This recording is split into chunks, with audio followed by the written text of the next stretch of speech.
All right, let's jump right in. We're going to unpack a story about a massive geopolitical crisis. But this one's different. For the person telling it, this wasn't just news. It became intensely personal, literally overnight. And that right there, that's the core of it. I mean, think about it. It's one thing to cover a war from a studio, right? But it's something else entirely when that war lands literally lands right on your doorstep. And for this account, that's exactly what happened. So, put yourself in this situation. You're on vacation in Dubai with your family. You're looking at a hotel right across the street, the Fairmont on the Palm. The very next day, you find out that exact hotel was hit by an explosion. You were right there, just across the street. And that's where this whole terrifying story kicks off.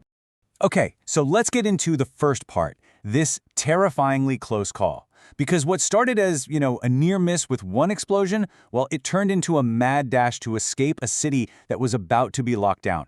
They got out just in the nick of time. We're talking hours after their plane was in the air, Dubai just descended into total chaos.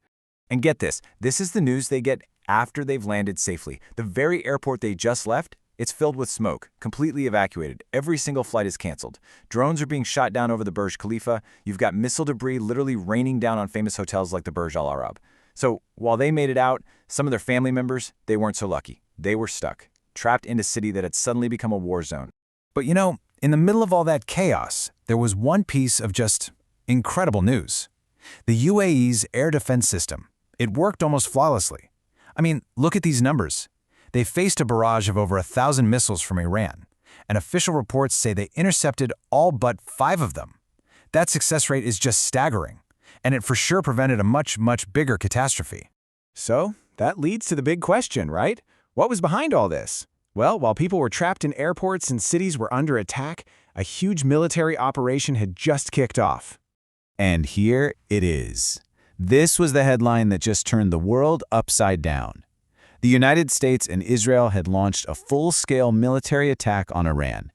And we're not talking about a single strike here. This was a major multi-day campaign. It had an official name too, Operation Epic Fury. And according to U.S. officials, the mission was crystal clear, to completely wipe out Iran's missile industry. Destroy it to the ground was the phrase they used. Bombs were falling on cities all across the country, from the capital, Tehran, to Isfahan. And this quote from former President Trump really tells you everything you need to know about the scale of this thing. It wasn't just about blowing up rockets and factories. No, this was what they call a decapitation strike. They were aiming for the very top, the leaders of Iran. And then came the biggest shock of all. The strikes hit the compound of Iran's supreme leader, Ayatollah Khamenei, and he was killed, reportedly in his office, along with several family members. Now, this wasn't some rumor or speculation. This was actually confirmed on Iranian state television. So, with its top leader gone, you can imagine Iran's response. It was fast, it was furious, and it was big. The conflict didn't stay inside Iran's borders for long. It exploded across the entire region. Iran called their retaliation Operation True Promise 4. And they didn't just target Israel. Nope. They launched missiles at the UAE, Qatar, Bahrain, Kuwait, hitting not just military bases, but civilian areas too. We're talking 5-star hotels, international airports, everything was a target. The sheer scale of Iran's comeback was just staggering. They claimed to have hit 27 separate American military bases across the Middle East. This wasn't a proxy war anymore. This was direct. There was even video of a confirmed hit on the U.S. Navy's 5th Fleet base in Bahrain. So with things escalating this fast, the conflict was clearly not just a Middle East problem anymore. The ripple effects started spreading across the globe, creating a crisis with huge potential consequences, especially for a country like India, which has such deep connections to the region. And for India, this hit home immediately. Think about it. There are over 10 million Indians living and working in the Gulf. 10 million. Overnight, all of those people, friends, family members, co-workers, they were caught right in the middle of it, directly in the line of fire. And beyond the danger to people, there's this huge economic threat looming. India gets more than half of its oil from the Gulf, and pretty much all of it has to pass through one tiny critical waterway. And this right here, this is the nightmare scenario that has experts so worried. Iran announced they were going to shut down the Strait of Hormuz. Okay, so what does that mean? Well, if that happens, India's oil supply gets choked off. That means fuel prices shoot through the roof, shipping costs go crazy, and pretty soon you've got massive inflation that hits every single person's wallet. But even with all those economic fears, the real cost, the human cost, was already becoming unbearable.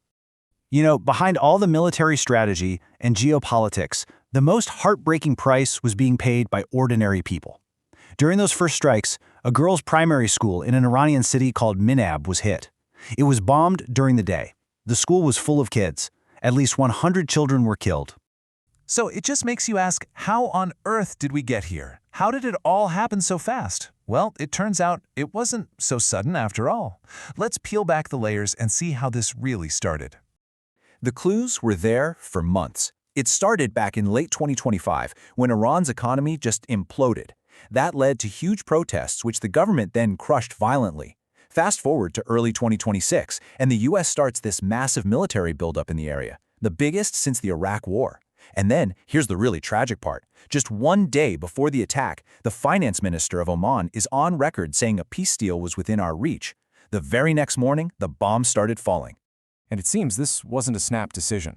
Reporting from the Washington Post claims this attack was actually planned for months, that both Saudi Arabia and Israel had been pushing for this kind of action for a while. It really suggests there was a coordinated plan in the works long before any of us knew what was happening. Which brings us to the huge central question in all of this. What was the real goal here, and what happens now? Because if this whole situation sounds familiar, it's because it is. We've seen this playbook before, right?